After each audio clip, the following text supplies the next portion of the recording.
এর প্রতি একটি বিশেষ ঘোষণা। এত দ্বারা পবিত্র মাহে রমজান জুড়ে 30টি রোজা শেষ হয়ে যাচ্ছে।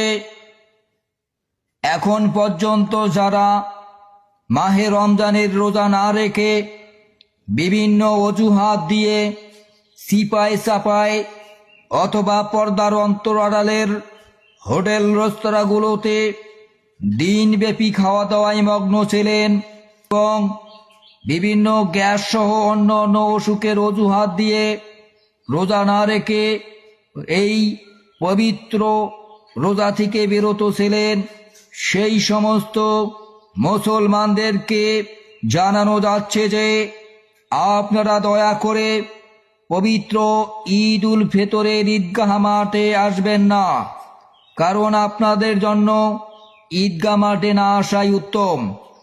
আপনারা ঈদগাহ মাঠে এসে প্রকৃত নামাজীদের জন্য জায়গা সংকটে ফেলবেন না। আরেকটি কথা, আরও যদি কেউ সুদারু ঘুষারু কেউ থেকে থাকেন, সুদের টাকা দিয়ে গোস্ত পোলাও খেয়ে রোজা থেকে থাকেন, সেই সমস্ত মানুষদের প্রতি জানানো যাচ্ছে আপনাদের জন্য আজকের ঈদের নামাজ নয়। অতএব আপনারা ঈদের নামাজ থেকে বিরত রাখুন। আদেশক্রমে মাঠ কর্তৃপক্ষ।